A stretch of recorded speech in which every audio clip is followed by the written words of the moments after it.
धेरैलाई लाग्ला यो एसपीपी भने के हो। यो एसपीपी भनेको अमेरिकन सेनाले नेपाली सेनाको ब्यारेक प्रयोग गर्न पाउने, नेपाली सेना जस्तै ड्रेस लगाएर नेपालमा क्याम्पमा बस्न पाउने जस्ता सम्झौता गर्नसम्म यिनीहरू पछाडि परेनन् भने के भोलि हाम्रा बाउआमा र चेलीबेटीलाई बेच्न यिनीहरू पछाडि पर्छन्। यिनलाई रोक्नका लागि पनि अब सदनमा जान आवश्यक छ। एमसीसी ल्याए, एसपीपी ल्याउँछन्, अब यति चिज ल्याउँछन् कि बिचरा हामी जनता नै कन्फ्युज हुन्छौँ। आज के चिज, भोलि के चिज, पर्सि के चिज। हेर्नुहोस् त त्यो एसपीपी त्यो जमानामा सम्झौता गरे रहेछ, सबै गोप्य। यस्ता कति गरेका छन्। यी खोतल्नका लागि पनि राष्ट्रिय प्रजातन्त्र पार्टीका सांसदहरू सदनमा पुग्नुपर्छ। हिजो चुनावमा यी पार्टीका नेताहरूलाई दिएको पैसा उठाउनका लागि जनताको ढाड सेक्ने गरी मूल्यवृद्धि गरेका छन्। त्यसका विरुद्धमा राष्ट्रिय प्रजातन्त्र पार्टी देशभरि जानुपर्छ। हिजो दादिङमा एउटा गजबको घटना घट्यो। के गरे? ल्याएको मल लुटियो। त्यो जनताले, कति जनता आक्रोशित छ। आज पैसा तिरेर मल राख्न पाइँदैन। आज कसैले भारतको बोर्डरबाट अन्य काहीँ ठाउँबाट मल ल्याउँछु, म किसान हुँ, मल ल्याएर खेतमा हाल्छु भन्दाखेरि प्रहरीले पक्राउ गरेर जेल हाल्छ। यो सरकार न त आफू मल किन्न सक्छ, न किसानलाई मल किन्न दिन्छ। आज यस्तो किसिमको व्यवस्था छ। यो व्यवस्था र अवस्था दुईटै परिवर्तन गर्नुपर्छ। यसका लागि तपाईहरू तयारी अवस्थामा बसेर राष्ट्रव्यापक आन्दोलनको सिर्जना गर्नुपर्छ। मात्र मुलुकलाई विकास गर्नुपर्छ। भ्रष्टाचार अत्याधिक ज्यादा बढेको छ। यसलाई रोक्नका लागि विधिको शासन छैन, कानुनी राज्यको प्रत्याभूति छैन। हरेक संवैधानिक निकायमा राजनीतिक नियुक्ति छ। आज एउटा नेपाल प्रहरीको इन्सपेक्टरबाट डीएसपी बढुवा हुनका लागि तपाईको मन्त्री परिषदले बढुवा गर्छ। एउटा तपाईको शाखा अधिकृतबाट उपसचिव बन्नका लागि मन्त्री परिषदले बढुवा गर्छ। एउटा अदालतको अस्थायी न्यायाधीश बन्नका लागि मन्त्री परिषदले बढुवा गर्छ। एउटा हुँदा संवैधानिक आयोगको प्रमुख हुनका लागि राजनीतिक दलको, पार्टीको कार्यकर्ताको क्याडेट बनेर जानुपर्छ। यस्तो किसिमको व्यवस्थाको अन्त्य गर्नका लागि हामी सदनमा र सडकमा आएका छौँ। यो लडाईँ चान्चुने छैन। यो लडाईँका लागि सबै तयारी अवस्थामा बस्दिनका लागि हार्दिक अभिनन्दन गर्न चाहन्छु। हिजो चुनावमा यी पार्टीका नेताहरूलाई दिएको पैसा उठाउनका लागि जनताको ढाड सेक्ने गरी मूल्यवृद्धि गरेका छन्। त्यसका विरुद्धमा राष्ट्रिय प्रजातन्त्र पार्टी देशभरि जानुपर्छ। हामीले चुनाव लड्यौँ। जसले जहाँ जसरी लड्नुभयो, जसले जहाँ जसरी लड्नुभयो, कसैले चुनाव जित्नुभयो, कसैले चुनाव हार्नुभयो, कसैले चुनावमा राम्रै भोट ल्याउनुभयो, कसैले खाता मात्रै खोल्नुभयो। तर राष्ट्रिय प्रजातन्त्र पार्टीको नाम लगेर, राष्ट्रवादीको नाम लगेर चुनावमा होमिनुभयो। यो चाहिँ हाम्रो विजयको सुरुवात हो। यसका लागि म तपाईलाई हार्दिक धन्यवाद व्यक्त गर्न चाहन्छु। 1000 माइलको लामो यात्रा एक पाइलाबाट सुरु हुन्छ भन्ने गर्छ। हामीलाई पाइला टेक्नु थियो यो चुनावमा। धेरैले भन्ने गरे कहाँ कति सिट जित्नुभयो, कहाँ कति मत ल्याउनुभयो। हामी लामो यात्रामा छौँ। यो मुलुक बचाउने, यो देश बचाउने, हरेक युवा जनशक्तिलाई यही देशमा बसेर आफ्नी आमासँग र आफ्नो घर परिवारसँग, जहानसँग बसेर मिठो सपना देख्ने र सपनाको साकार पार्ने मुलुक बनाउनका लागि हामी एउटा लामो अभियानमा छौँ। त्यो अभियानका लागि हामीलाई पाइला टेक्ने ठाउँ चाहिएको थियो। तर तपाईहरूको जनमानसले यस्तो गरिदियो कि गठबन्धनलाई पनि आछु पारिदियो। यसका लागि फेरि पनि म तपाईँलाई हार्दिक धन्यवाद कृतज्ञता व्यक्त गर्न चाहन्छु।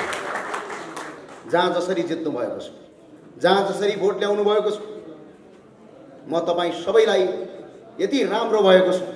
आज पूर्व मेचीदेखि पश्चिम महाकालीसम्म, उत्तरको हिमालदेखि दक्षिणका तराईका फाँटसम्म एकजना राष्ट्रिय प्रजातन्त्र पार्टीको कार्यकर्ता आज हरेक गाउँमा छ, हरेक बस्तीमा छ, हरेक टोलमा छ। हामीले स्थानीय तहको चुनाव त्यो भएर लडेका छौँ। हामीले स्थानीय तहको चुनाव कुनै सत्ता कब्जा गर्नका लागि, कुनै यो तपाईको कसैमाथि प्रहार गर्नका लागि होइन, एउटा सन्देश दिनका लागि राष्ट्रिय प्रजातन्त्र पार्टी एक्लै पनि चुनाव लडेर हायल कायल बनाउन सक्छ भन्ने सन्देशका साथ लडेका थियौँ। झन्डै 4,15,000 बराबरको भोट जनताले स्थानीय तहमा पत्याउनु भएको छ। धेरै ठाउँमा चुनाव जितिएको पनि छ। यो विजयको सुरुवात यहीँ काभ्रेमा, धुलिखेल, बनेपा, मदनदेवपुर लगायत अन्य गाउँपालिका र नगरपालिकाहरूमा र ओडाहरूमा राष्ट्रिय प्रजातन्त्र पार्टीले यहाँ त विजय पनि हासिल गरेको छ, यहाँ त खाता पनि खोलेको छ। अन्य ठाउँमा जसरी तपाईँहरूले भोट ल्याउनु भयो, यसले के सन्देश प्रवाह गरेको छ भने अब आउने 5 वर्षभित्र अहिले भएको तपाईँको 5 जनाको भोट अबको 5 वर्षभित्र 5000 पुग्नेछ। त्यसका साथ तपाईँहरूले काम गर्न म हार्दिक अनुरोध गर्न चाहन्छु। हामी धेरै ठुलो समस्यामा छौँ अहिले। बाहिर हामीले अहिले हेरे जस्तो यो मुलुक छैन। तपाईँ हामीले अहिले मुसुक्क मुस्कुराए जसको मुस्काउनु पर्ने अवस्था छैन। आज मात्रै म भर्खरै आएको थिएँ। भर्खरै आज सानोटिमी क्याम्पसको प्राङ्गणबाट गुर्जिँदै गर्दाखेरि भर्खर 18, 19, 20 वर्षका बहिनीहरू, 22, 23 वर्षका दाजुभाइहरू लाइन लाएर बसेका थिए। मैले सोचेँ यो के को लाइन हो? विदेश जानका लागि घर घरमा पासपोर्ट पुगेको छ। घर घरमा छोराछोरीलाई विदेश पठाउनु पर्ने अवस्था छ। छोराछोरी भर्खर जन्मेको हुँदैन, पहिलो सपना देखाइन्छ यो देशमा केही हुँदैन भन्ने जुन सपना छ त्यसको अन्त्य गर्नुपर्ने छ। अब हामी ठुलो चुनौती छ हाम्रा माथि। हामीले भाषण गरे जस्तो सजिलो छैन। हामी टोल टोलमा छिर्नु छ, गाउँ बस्ती बस्तीमा जानु छ। आज भ्रष्टाचार किन बढेको छ? यसको पछाडिका धेरै कारण छन्। ती कारणहरूमध्ये मुख्य कारण यो किसिमको व्यवस्था हो। धेरै साथीहरूले भन्ने गरेको कहीँ कहीँ सुन्छु म, अवस्था मात्र परिवर्तन गरेर यो देश बन्ने भइदिया भए जमानामा धेरैले परिवर्तन गरिसक्थे। यो देशमा अवस्था र व्यवस्था दुईटै परिवर्तन गर्नुपर्छ। त्यसका लागि हामी सडकमा जानुपर्छ। अहिले हामीले एउटा नयाँ राष्ट्रिय प्रजातन्त्र पार्टीले आन्दोलन समिति तयार भएको छ। त्यो समितिले अब चाँडै अस्ति असार 1 गतेका दिनमा तपाईँहरू जिल्ला प्रशासन कार्यालयमा गएर मूल्यवृद्धिका विरुद्धमा तपाईँले ज्ञापन पत्र बुझाउने। अब त्यो ज्ञापन पत्रले मात्र हुनेवाला छैन। यो मूल्यवृद्धि किन बढ्यो, यो मूल्यवृद्धिको कारण के हो, यसको हदैसम्म पुगेर आज महिनाको 22,000 तलब खाने नेपाल प्रहरीको सिपाहीले के 60% तपाईँको मूल्यवृद्धि बढेको छ त्यसलाई घर पाल्न सक्छ? सक्दैन। आज बिहान बेलुका 20,000, एक महिनाको 20,000 कमाइ गर्ने, 15,000 कमाइ गर्ने सर्वहारा वर्गले, मजदुर वर्गले आज तपाईँको हिजो चुनाव अगाडि 250 रुपियाँ लिटर भएको खाने तेल आज 350 रुपियाँ पुगेको छ। हिजो 30 रुपियाँको टमाटर आज 120 रुपियाँ पुगेको छ। यत्रो मूल्यवृद्धि के थेक्न सक्छ? यो मूल्यवृद्धि थेक्न सकिँदैन। यो मूल्यवृद्धिका विरुद्धमा सडक आन्दोलनले मात्र पुग्दैन। यो मूल्यवृद्धि गर्नेको कोन? यो मूल्यवृद्धि सिन्डिकेटका साथ भएको छ। मूल्यवृद्धि संसारभरि दुईटा तरिकाले हुन्छ। एउटा आपूर्ति र मागको सम्बन्धले हुन्छ भन्ने हो, अर्को सिन्डिकेटले हुन्छ। आज बजारमा माग बढी भयो, सप्लाई आज माग बढी भयो, आपूर्ति कम भयो भने मूल्यवृद्धि हुन्छ। तर हाम्रो बजारमा आज माग बढी छैन, माग जस्ताको तस्तै छ। आपूर्तिमा पनि कहीँ कतै रोकावट छैन, आपूर्ति पनि जस्ताको तस्तै छ। उत्पादनमा पनि कमी छैन। तर यस्तो अवस्थामा पनि सिन्डिकेट लगाएर केही सीमित व्यापारीहरू खडा बनेर तिनीहरूले हिजो चुनावमा यी पार्टीका नेताहरूलाई दिएको पैसा उठाउनका लागि जनताको ढाड सेक्ने गरी मूल्यवृद्धि गरेका छन्। त्यसका विरुद्धमा राष्ट्रिय प्रजातन्त्र पार्टी देशभरि जानुहोस्। तपाईँ तयारी अवस्थामा बस्नुहोस्। हरेक घर घरमा तयारी अवस्थामा बस्नुहोस्। आज 250 रुपियाँको तेललाई 350 बनाउन सक्नेले भोलि 10 रुपियाँ किलोको सामानलाई 1000 रुपियाँ किलो बनाउन बेर लगाउँदैनन्। त्यही भएर यिनका विरुद्धमा खडा भएर उभिन आवश्यक छ। हामीले पछिल्लो पटकको यो चुनावी सभाहरू देशभरिका धेरै ठाउँमा गर्न सक्यौँ। धेरैले भन्ने गरे राष्ट्रिय प्रजातन्त्र पार्टीले कति उम्मेदवार खडा गर्यो? 35 देखि 36,000 उम्मेदवार मध्ये हामीले जम्मा 12,000 भन्दा बढी उम्मेदवार खडा गर्न सक्यौँ। झन्डै 13,000 भनौँ भने टोटल उम्मेदवारको हिसाबमा हामीले झन्डै 30 देखि 35% उम्मेदवार खडा गरेका छौँ। हामीले 100%, 90% उम्मेदवार खडा गरिदिएको भए अहिले 4 लाख होइन, यसको भोट 7 लाख भन्दा बढी आउँथ्यो। त्यसका लागि हामी तयारी छौँ। तर एउटा खुसीको कुरा छ, तपाईँ सबैलाई खुसीको कुरा छ। जसले मेहनत गर्नुभयो, जसले परिश्रम गर्नुभयो, तर राष्ट्रिय प्रजातन्त्र पार्टीले सदनमा रहेका 30वटा सिटभन्दा बढी भएका दलहरूलाई पछारेर उनीहरूभन्दा अगाडि राष्ट्रिय प्रजातन्त्र पार्टी स्थानीय तहमा आइसकेको छ। अब यो मुलुकको विकासका लागि, यो राष्ट्रको विकासका लागि धेरै ठुला हामीसँग सपना छैनन्। हामीसँग ठुलो चुनौती छ, चुनौती खडा छ, चुनौतीको पहाड खडा छ। आज कसैले यही देशमा बनेको कपडा लाउनु पर्यो भनेपछि खिस्स दाँत देखाउँछ। आज कसैले यही देशको धर्म परम्परा र संस्कृति मान्न पर्यो भनेपछि खिस्सी गर्छ। आज कसैले यो देशको अर्थव्यवस्था भएन, हामीले हाम्रो देशमा उत्पादन भएको सामानको प्रयोग गर्नुपर्छ भन्दाखेरि खिस्सी उडाउने समाज छ। यो समाजले जसरी तपाईको विदेशवादलाई अँगालेको छ, जसरी राजनीतिक सिद्धान्त विदेशवादी छन्, म एउटा उदाहरणका लागि भन्न चाहन्छु। आज यी दलहरूले बोकेका सिद्धान्तहरू कुनै पनि नेपाली सिद्धान्त होइनन्। अहिले राष्ट्रिय प्रजातन्त्र पार्टीले हामीले माटो सुहाउँदो, धर्म सुहाउँदो, जनतालाई सुहाउँदो किस्तो यही देशमा उत्पन्न भएको पृथ्वीनारायण शाहको दिव्य उपदेश र राजा महेन्द्रको विकासवाद मोडललाई अगाडि बढेर राष्ट्रिय प्रजातन्त्र पार्टीले अहिले नयाँ सिद्धान्तका साथ नेपालवादलाई हामीले अगाडि बढाएको छ। प्रजातन्त्र सहितको राजतन्त्र बनेका छौँ। हामीले जनताबाट प्रत्यक्ष निर्वाचित कार्यकारी प्रधानमन्त्री बनेका छौँ। यसको अर्थ के हो? यसको अर्थ आज काभ्रेका गल्ली गल्लीमा भएका जनताले पनि आफ्नो देशको प्रधानमन्त्री चुन्न पाउँछन्। प्रधानमन्त्री सदनबाट होइन, प्रधानमन्त्री जनताबाट चुनिनुपर्छ, जनताले भोट हाल्नुपर्छ भनेर हामी सडकमा आयौँ। हामीसँग आज भ्रष्टाचार अत्याधिक ज्यादा बढेको छ। यसलाई रोक्नका लागि विधिको शासन छैन, कानुनी राज्यको प्रत्याभूति छैन, हरेक संवैधानिक निकायमा राजनीतिक नियुक्ति छ। आज एउटा नेपाल प्रहरीको इन्सपेक्टरबाट डिएसपी बढुवा हुनका लागि तपाईको मन्त्री परिषदले बढुवा गर्छ। एउटा तपाईको शाखा अधिकृतबाट उपसचिव बन्नका लागि मन्त्री परिषदले बढुवा गर्छ। एउटा अदालतको अस्थायी न्यायाधीश बन्नका लागि मन्त्री परिषदले बढुवा गर्छ। एउटा हुँदा संवैधानिक आयोगको प्रमुख हुनका लागि राजनीतिक दलको पार्टीको कार्यकर्ताको क्याडेट बनेर जानुपर्छ। यस्तो किसिमको व्यवस्थाको अन्त्य गर्नका लागि हामी सदनमा र सडकमा आएका छौँ। यो लडाईँ चान्चुने छैन। यो लडाईँका लागि सबै तयारी अवस्थामा बस्दिनका लागि हार्दिक अभिनन्दन गर्न चाहन्छु। आज देख्नुभयो तपाईँ, हिजो दादिङमा एउटा गजबको घटना घट्यो। के गरे? ल्याएको मल लुटियो। त्यो जनताले कति जनता आक्रोशित छ। आज पैसा तिरेर मल राख्न पाइँदैन। आज कसैले भारतको बोर्डरबाट अन्य काहीँ ठाउँबाट मल ल्याउँछु, म किसान हुँ, मल ल्याएर खेतमा हाल्छु भन्दाखेरि प्रहरीले पक्राउ गरेर जेल हाल्छ। यो सरकार न त आफू मल किन्न सक्छ, न किसानलाई मल किन्न दिन्छ। आज यस्तो किसिमको व्यवस्था छ।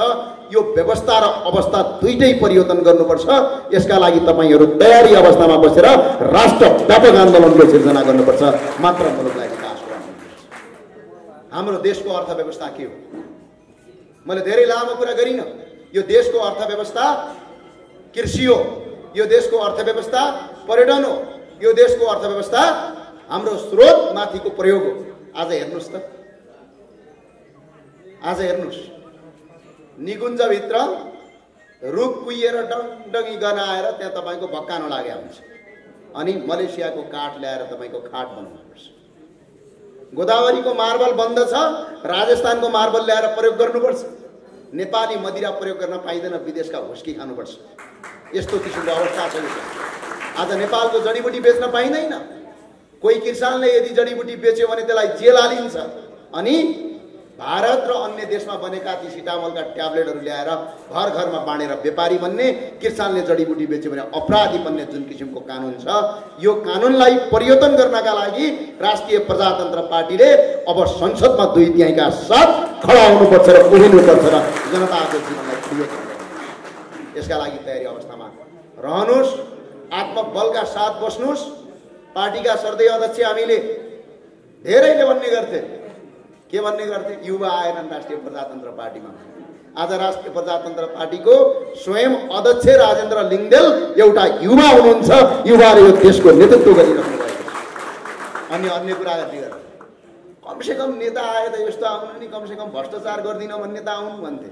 तर हामी सर्दै अध्यक्ष माननीय राजेन्द्र लिङ्गदेलज्यूले भ्रष्टाचार गरेर खानु आफ्नी आमाको रगत खानु बराबर भनेर हामी सडक र सदनमा आएका छौँ। यो भ्रष्टाचारको अन्त्यका लागि आएका छौँ। हामी अहिले चौतर्फी रूपमा एउटा वैकल्पिक राजनीतिको उद्देश्यका साथ छ। तर आज मलाई एउटा कुराको डर पनि छ, कतै हामी युवा शक्तिहरू भट्किएर विदेशीको लहैमा लागेर विदेशीवादलाई टाउकोमा राखेर कहिले यो देश युक्रेन त बन्ने होइन। आज एउटा समस्या देखिएको छ। तपाईहरुलाई कतिको याद छ? हिजो मात्र एसपीपी आयो, एसपी आयो, एसपीपी आयो। धेरैलाई लाग्ला यो एसपीपी भने के हो? यो एसपीपी भनेको अमेरिकन सेनाले नेपाली सेनाको ब्यारेक प्रयोग गर्न पाउने, नेपाली सेना जस्तै ड्रेस लगाएर नेपालमा क्याम्पमा बस्न पाउने जस्ता सम्झौता गर्नसम्म यिनीहरू पछाडि परेनन् भने के भोलि हाम्रा बाउआमा र चेलीबेटीलाई बेच्न यिनीहरू पछाडि पर्छन्? यिनलाई रोक्नका लागि पनि अब सदनमा जान आवश्यक छ। एमसीसीलाई एसपीपी ल्याउँछन्, अब यति चिज ल्याउँछन् कि बिचरा हामी जनता नै कन्फ्युज हुन्छौँ। आज के चिज, भोलि के चिज, पर्सि के चिज। हेर्नुहोस् त त्यो एसपीपी, त्यो जमानामा सम्झौता गरे रहेछ, सबै गोप्य। यस्ता कति गरेका छन्। यी खोतल्नका लागि पनि राष्ट्रिय प्रजातन्त्र पार्टीका सांसदहरू सदनमा पुग्नुपर्छ। सदनभित्र पुगेर यी खोतल्नुपर्छ र जनताका आनन्द ल्याउनुपर्छ। त्यसका लागि र अर्को, यो देशमा अहिले आफ्नी आमालाई आमा भनेपछि हाँस्ने चलनको विकास भएको छ। हामी आफ्नो देशको धर्म, कर्म र परम्परालाई आत्मसात राख्दै यो सधैँ पालिरहने परदेशलाई खारेज गरी परदेशमा गएको बजेट शिक्षा र स्वास्थ्यमा लगानी गरौँ, देश यही कायापलट गर्न सकिन्छ। अन्त कहीँ जानु पर्दैन, पैसा हामीसँग जति पनि छ। र यसका लागि तयारी अवस्थामा बस्दिनुहोस्, सबै एकजुट बन्नुहोस्। हामी अहिले एउटा चुनावलाई सकिएको छ, अर्को चुनाव आउँदैछ। कुनै पनि एजेन्डाहरू चुनाव केन्द्रित नगरिदिनुहोस्। आफ्नो टोलमा, गाउँमा, छर छिमेकमा गएर, अघि एकजना उम्मेदवार साथीले भन्नुभएको थियो, हामी यो देशको रूपान्तरणका लागि 4 वर्ष होइन 12 वर्षसम्म मेहनत गर्छौँ भन्ने होइन। अब जीवनकालभरि हामी जबसम्म तपाईँको हाम्रो जीवनको लीला समाप्त हुँदैन तबसम्म राष्ट्र र राष्ट्रियताका लागि खम्बा जस्तै खडा भएर काम गर्न सक्यौँ भने मात्रै मुलुक परिवर्तन हुन्छ, होइन भने नाटक गरेको मात्र ठहरिनेछ। त्यसका लागि तपाईँ तयारी अवस्थामा बस्नका लागि हार्दिक अपिल अनुरोध गर्छु। र जाँदै सबै साथीहरूलाई, तपाईँहरूले यसरी चुनाव लडिदिनु भयो, दुःख गर्नुभयो, मेहनत गर्नुभयो, कष्ट गर्नुभयो। यो कष्ट, दुःख र मेहनतका साथ अब पनि अगाडि बढ्नुपर्छ। यतिले पुगेको छैन, अझै हामी अगाडि बढ्नुपर्छ। हाम्रो यात्रा कसैले रोकेर रोकिँदैन। हेर्नुहोस्, हावाको वेग, पानीको वेग र राष्ट्रियताको लहरलाई कसैले छेकेर छेकिँदैन, कसैले रोकेर रोकिँदैन। हाम्रो लहर अगाडि बढ्छ। यसका लागि तपाईँहरू सबैलाई हार्दिक अपिल तथा शुभकामना व्यक्त गर्दै बिदा हुन चाहन्छु। जय राष्ट्रवाद, जय राष्ट्र।